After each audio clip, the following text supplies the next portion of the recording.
state of mankind. How much do you know? Excerpts from How the Spectre of Communism is Ruling Our World. 12.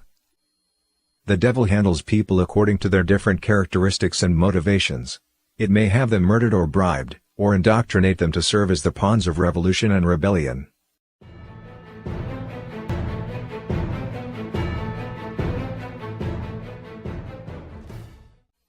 Some people are wiser and more perceptive than others. Some are closer to the divine, possess good enlightenment quality, and are not susceptible to the devil's ploys. Especially in countries like China, which has a long and rich history, it is difficult to get people to go along with the deception. The Chinese Communist Party had to launch a series of political campaigns that slaughtered tens of millions of people and broke down the cultural order by killing the elites who served as the custodians of traditional Chinese culture. Be it in China or the West, the devil does not hesitate to physically liquidate the discerning members of society who see through its conspiracy and are brave enough to stand out by resisting. To do this, the devil arranges political campaigns, religious persecution, show trials, and assassinations.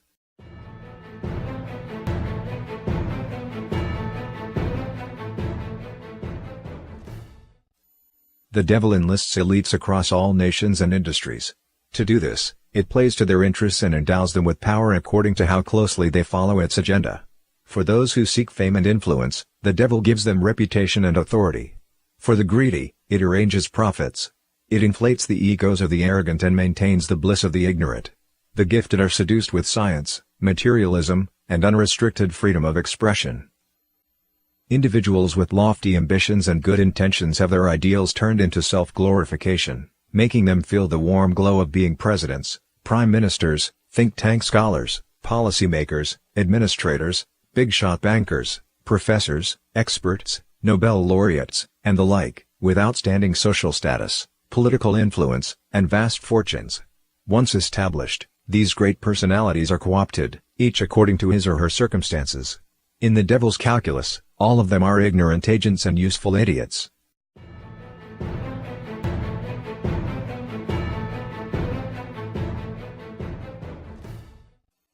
The devil manipulates public knowledge by employing fake narratives, deluding people with its warped educational system, and controlling the mass media. It deftly uses people's sense of security and shallow entertainment to make the public care only about their immediate interests, vulgar entertainment, competitive sports, social gossip, and indulgence in erotic and carnal desire. At the same time, the devil caters to the lowest common denominators to deprive voters of their vigilance and judgment, and to capture the electorate. In totalitarian communist countries, the people are never allowed to have anything to do with politics. In democratic countries, those concerned with the public good have their attention diverted to trivial issues, such as transsexual rights, echoing the famous stratagem of advancing via a hidden route while repairing the plankways in the open from ancient Chinese military history. Viral news, social sensations, and even terrorist attacks and wars are arranged as cover for the devil's true intentions. The public is inculcated with a modern consciousness and mobilized to swallow up the minority of people who stubbornly hold to tradition. Intellectuals levy heavy criticism of folk cultures around the world, fostering narrow-minded prejudice among their uneducated audiences. The concepts of critical and creative thinking are abused to pit the younger generation against authority, preventing them from absorbing the knowledge and wisdom in traditional culture.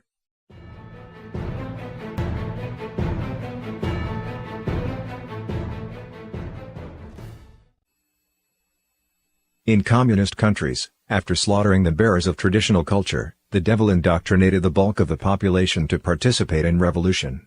After the Communist Party took power in China, it took a generation to nurture a generation of wolf cubs. They were encouraged to fight, smash, rob, and burn indiscriminately. During the Cultural Revolution, teenage girls readily beat their teachers to death.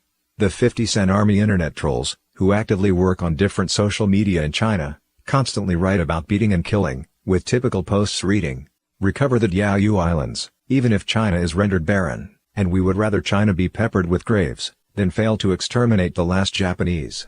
Their murderous sentiment is actively cultivated by the Chinese Communist Party. In the West, the Communist Party proudly hearkens to the experience of the French Revolution and the Paris Commune.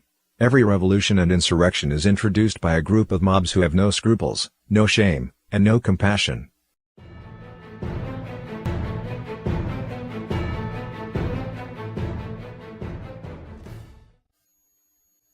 The devil has arranged to have the older generation marginalized and removed from society at an accelerated pace.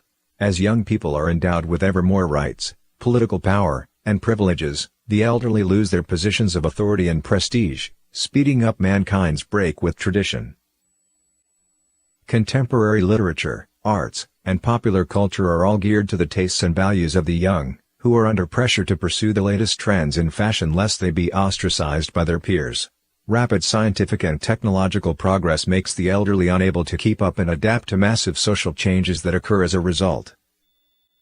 The transformation of urban and rural spheres combined with mass immigration work together to alienate the elderly and estrange them from the present.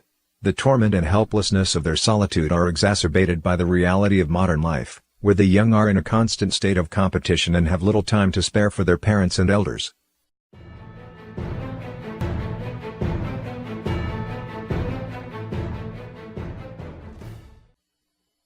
In traditional human society, people help each other.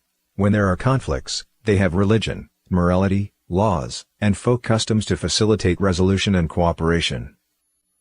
It is impossible for the devil to bring about the collapse of such an organic society in a short period of time.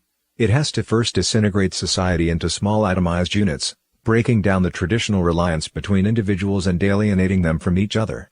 This gives the devil a convenient means of taking on humanity piece by piece. The devil uses every conceivable standard to divide the society into opposing groups and instigate hatred and struggle among them.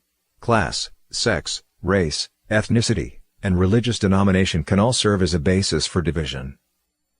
It magnifies the animosity between bourgeois and the proletarians, the rulers and the ruled, progressives and regressives, liberals and conservatives, all while the government is steadily expanding its powers. An atomized, isolated individual simply has no hope of resisting a totalitarian government that has access to all of society's resources.